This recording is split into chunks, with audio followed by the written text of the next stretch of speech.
hear me. I'm gonna give everybody a minute to find me because I have some big stuff I want to talk to you guys about. I had some downloads and stuff going on. I was reading this amazing article. I have to put the information down so that I can give credit where credit is due. But I was reading this amazing article about these historical things that have happened and with, you know, the astrological placements that were occurring at the time. And it sparked all of these downloads for me from Spirit. Like, it's just been wild. So I want to now deliver this info to you guys because I think it's very important to be prepared and to have. Not to scare anyone, but just, like I said, to be prepared. So I'm going to give everybody a little bit of time to get here. If you're new here, welcome. I'm Dani, That Witch Dani, psychic medium and energy healer. And I have been getting crazy downloads during this eclipse portal. Not that that's, you know, unusual. It's not. But everything that has been going on since my dark night of the soul in October 2022, everything I've been told by Spirit and stuff is all finally like making much more sense and like snapping into place in bigger picture ways. So it's pretty wild. It's pretty wild. But if you get here, say hello. I do have the comments on and I'll keep them on unless I get, you know, an influx of creepy weirdo a-holes like I do sometimes. Let's hope not. But Mercury's also in retrograde and I couldn't see any comments on my Facebook Live I just did. So who knows if this will even work. Hi. So just hanging out, waiting for people to find me. And then we'll kind of get started. We've got a lot of astrological stuff going on. Transits happening and this week alone. But I'm going to talk to you guys about some that are even bigger. That I'm even just finding out about. It's going to be wild.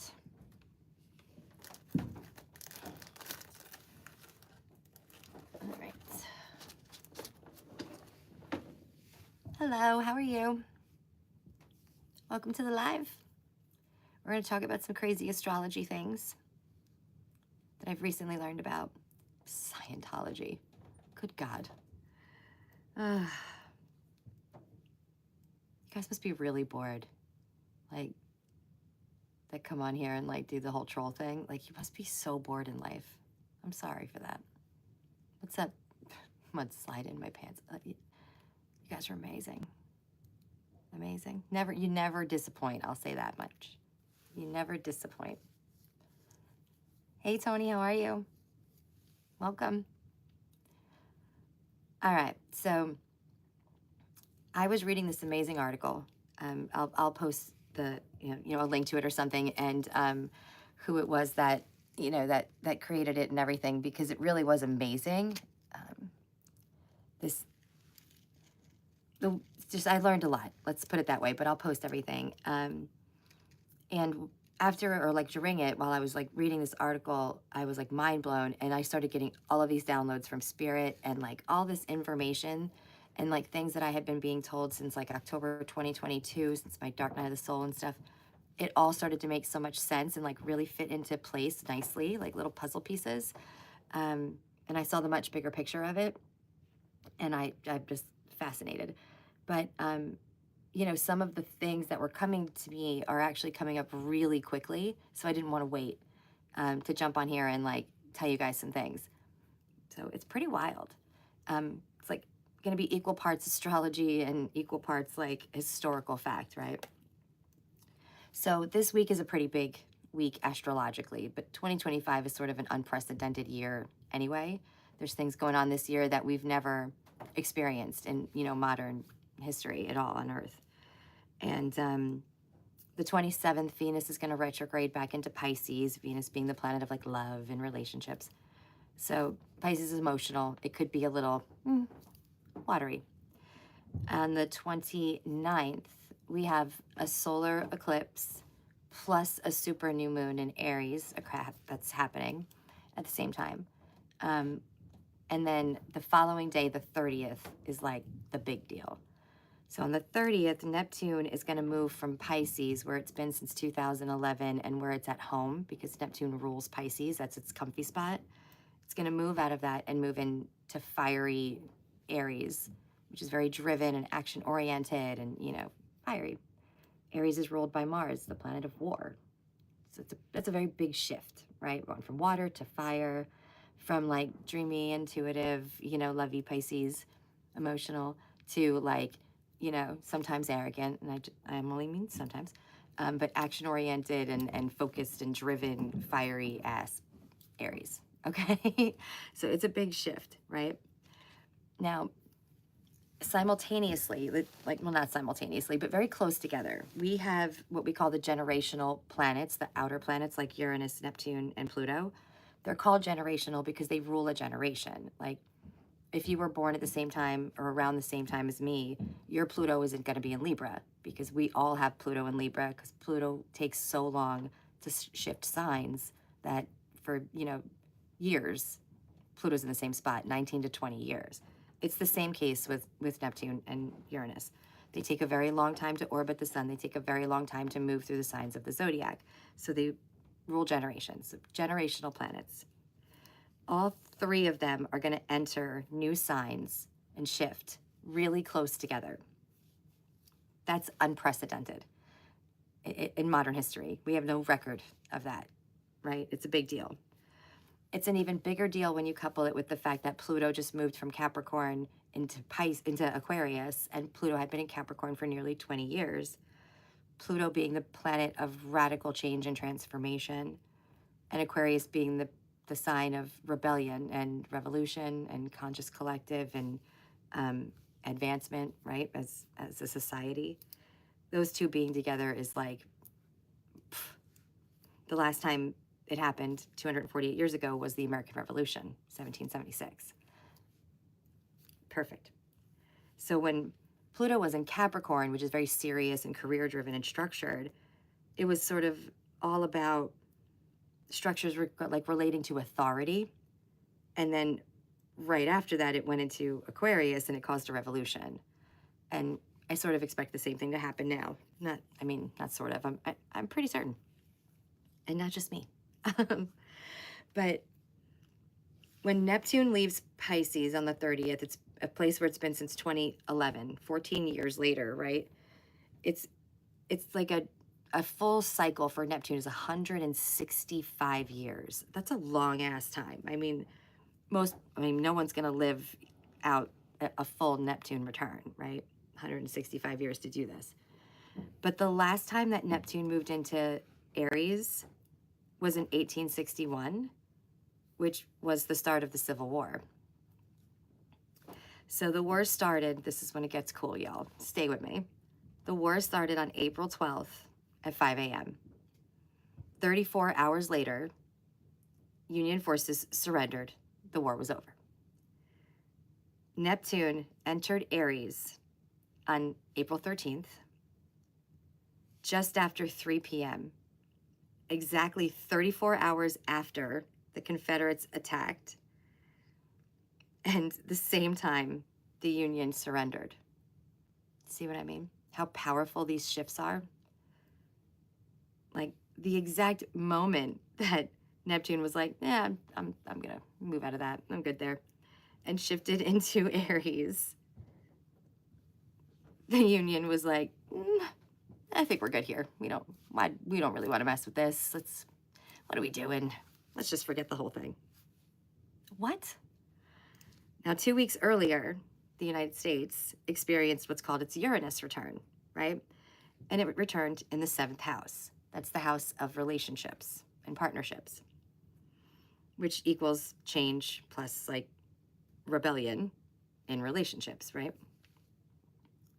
Soon after that happened, we also had a conjunction between Uranus and Mars. Mars, planet of war, Uranus, the planet of upheaval and change. You following me? The result was upheaval, change, war. So on July 7th of this year, Uranus is going to be in Gemini. And Gemini is like your neighborhood, your siblings, your close relationships, right? Uranus, upheaval and change. The result here is going to be like a great awakening of the people of Earth, right? Everybody, the conscious collective. That's what's going to come from this essentially, right? So the last time that Uranus was in Gemini, August 7th, 1941, just before the US entered World War II. 2 years later, 1943, Uranus return happened. And then 1 month later, Mars return happened. Okay? Uranus takes 84 years to orbit. Just throwing that out there. Now, 1941, right? If we go forward, or backwards, I should say, into history again to the last time, since when Uranus was in Gemini, that would be 1860, 1 year prior to the Civil War, when Congress started to fall. In 2026, we're going to face all of those things at the same time again. Same placement. Uranus return, Mars return, Uranus in Gemini, all again. While Pluto's in Aquarius, while Neptune's in Aries. It's a big deal. I hope I'm expressing that enough. All right. So shortly after, Uranus goes into Gemini, all of these things are going to happen, right? Now, Neptune, when it's in Pisces, it amplifies this energy of sort of like a shadow quality of delusion, right? They're both very dreamy, intuitive, water vibes, but they make us see everything through rose-colored glasses, right? We want to see everything in the dreamy sense. Now, when Neptune goes into Aries and fiery, sometimes cocky Aries comes up and does its thing, it's going to literally, like Jean-Claude Van Damme, kick those rose-colored glasses right off everybody's face. And now we're forced to no longer have the comfort of seeing things through our rosy delusion. We have to see things as they really are. So that is going to result in the collective finally seeing the matrixy bullshit, all of the lies that were fed, all the things that go on, right? At the same time, now, this is a lot. Stay with Dani. At the same time, we have more placements happening. So there's going to be a conjunction with the North Node. The North Node is your path to destiny. It's like positive karma, your pathway to abundance, right? And the South Node is more like karmic debt. So this conjunction is going to happen with the North Node, which just entered Pisces. Pisces is now the North Node placement and will be for 18 months. We're going to have 3 lunar eclipses in Pisces. We had one already on the 7th of September last year. Or maybe it was the 17th, something like that. We have one coming up on September 7th of this year and a final one on August 28th of 2026. All of those things together are going to cause a major increase in spiritual sensitivities, intuition, psychic abilities, spiritual abilities, all kinds of things, sensitivity in general.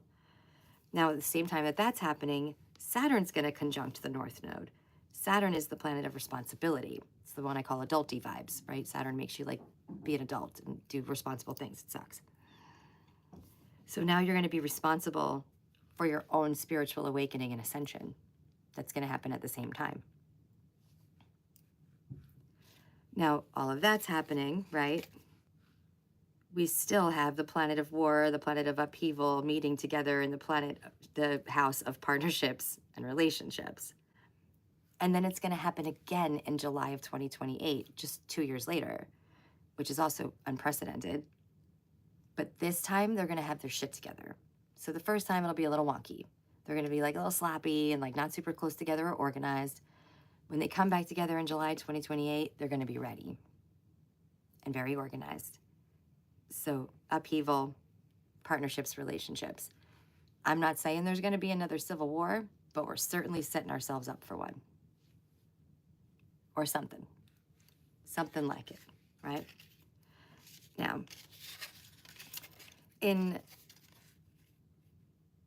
oh, yeah, I forgot about that too. There's more. Jesus, there's so many. So let them go. Don't even give them a response. That's what they want. They're obviously here for attention. They're not getting it from mommy or whoever or anybody else. Their lives have to be very boring. Let them go, say what they want. So at the same time as all of this, right, we're going to have another conjunction happening between Mercury and Venus. Mercury is the planet of communication, Venus the planet of love, relationships. So communication plus love. There's going to be this great existential threat, right, happening in our external world. And the solution to that problem, while, you know, the masses are spiritually awakening, is going to be literally loving communication with each other. Like I said, our neighbors, our friends, people around us. That's how we win. We have to find a way to maintain that tone of loving communication, remembering that we're a conscious collective and we're all the spark of the same source, and what I do to you, I'm doing to myself, and so on and so forth. That's what saves us. And I mean that. I'm not being dramatic. I mean, you see the placements, you can check the history yourself. Also, in ancient times, astrology was used to predict world events like this. It's actually how Nostradamus made his predictions. I don't know if y'all knew that. I didn't know that. But kings would be updated every day about astrological placements and transits that were happening because they found them to be so predictory of, you know, future, right? If every single time Pluto's been in Aquarius, which there's been about 10 times in recorded history that we can look at, there's been a revolution. Why would I not think there'd be a revolution this time when Pluto's in Aquarius? It's happened every other time, right? So it's not just about being concerned about how indicative of conflict Neptune moving into Aries is, and Pluto being in Aquarius and all the other things. Aries is also the first sign of the astrological year. It's the first sign of the zodiac, right? And as such, it rules the first house. There's 12 houses, there's 12 signs. So that is literally ushering us into this energy with the collective awakening, system structures, governments, everything, society crumbling around us, and then, you know, Saturn telling us we're responsible for our own spiritual development and awakening. It literally is ushering us into a brand new cycle and a brand new, like, literal life on Earth. And that's spiritual evolution, essentially, right? The time will have come where everything else has crumbled. Our rose-colored glasses are off. We're pissed. We're like, you've been lying to us all this time. Like, we're done. Like, torches, right? Like that scene in Beauty and the Beast. You all know what I mean? And people are awakening, and they're like, oh my God, what's going on? I don't understand, blah, blah, blah. And they're going to be reaching out to people who follow me, people like me, right? And they're going to be like, help me, what the hell? I don't understand. Things are weird. I don't know what's going on. They're going to be so thirsty for spiritual teachers. People with these abilities or skills or that work in this field are going to be sought after hard. And eventually what will happen, since our structures have fallen, our government's fallen, our society's fallen, and we don't trust the traditional system anymore, but we know that we needed spiritual teachers, and they came and they helped us and all the things. Logically, it sort of makes sense that mystics will become leaders of some kind. I'm not saying, you know, necessarily they're going to be the presidents, prime ministers, or whatever. Like, that's not what I'm saying. Maybe. I'm not saying that, no, but they will be in leadership roles because their importance will be valued on a much different level after this. The importance of having people who understand the energetic ways that all of this works and the effect that it's going to have on life on Earth. When you see it affect your safety, your family's safety, when you see empires fall, which is what happens during Neptune and Aries, when you see revolution, which is what happens when Pluto's in Aquarius, when you see volcanoes that want to erupt 3 in the US right now, which I predicted a long time ago, because we just went into Aries, which is a fire sign, and we were in Pisces, which is a water sign before, which caused water-related shit. We have no planets in Earth signs right now, so there's no stability on Earth, so we're seeing constant earthquakes. It all just makes sense the more you know. right? I've been being told that since 2022 that the most important lesson for me to teach is the idea of collective consciousness. I didn't know why. I didn't know it was because all of this was going to happen, and maintaining this loving communication, love thy neighbor vibe was going to be the only way to save ourselves. I didn't know that, but I do now. It's a little crazy. Might be a little scary for a lot of people. Actually, stupid. I mean, stupid stop motion, whatever. I did actually present you with factual historical data just now, but you can look it up yourself. Go for it. You should also look up NASA's studies on things like REIKI and how they've scientifically proven its effect in existence, or how they've proven consciousness exists, things like that. You probably just need to do a little bit more research. It's out there. Yeah. So, how we vibing? It's a message of preparation, not a message of fear, right? Like, the way it was delivered to me was like, for times like this, you would prepare physically, right? Maybe even emotionally in some ways, or, you know, prepare yourself for the worst or whatever. Prepare, like, however you can, like, in your home. Make sure you have things that you need, knowing supplies may be difficult to come by for a bit or something like that. But really, I think the most important thing that we're going to do is prepare spiritually for what's coming. That's our best pathway to, like, easing suffering, making sure it ends quickly, keeping the vibration at the tone we want it to be on Earth, you know, the energy where we want it. And looking forward to the fact that when all the dust settles, we'll be able to create the world we want to live in, one that's much more peaceful, where we're not kept in the dark or lied to, or something more high vibrational and certainly more peaceful. You know what I mean? Tell me how y'all are feeling. Hopefully I didn't scare anybody. That's not my, like, goal. I'm just the messenger. I have a job to do. And my job is apparently now to prepare everybody and make sure people know where to go for resources, like for spiritual, like, teachers and stuff when they need them, when they're awakening in droves and, like, in huge unprecedented numbers, or unparalleled, like, on Earth for certain. And they're like, yeah, I don't know what's happening. I'm scared. Having resources for them, having these videos available, stuff like that, right? Okay. I'm not seeing any comments, so I'm going to assume that you're cool. Hey, Shane, what's going on? Look at all them pretty flowers. I have not had flowers in forever. I used to always have tons of flowers around for Ostara, like spring equinox, which just happened. But I didn't get them. I didn't have time. Been working a lot. Love it. All right, y'all. Well, I know that was a lot of info. I know it's kind of like, what? I mean, you should have seen me reading that article at like 4 a.m., by the way, because I can't sleep during an eclipse portal. So I was up till like 7:30 a.m. and slept for a couple of hours. I doubt I've slept more than a couple of hours a night since the first eclipse on, what day was that, the 11th or something? I can't remember. I'm traveling too much. So yeah, I was like probably 4:35 a.m. and I was like, holy shit, reading this article. But if I forget to link it, make sure somebody reminds me so I can give credit where it's due, and you guys can see the way that she presented it. It was really brilliant. I had no idea how tied historically all of these placements were.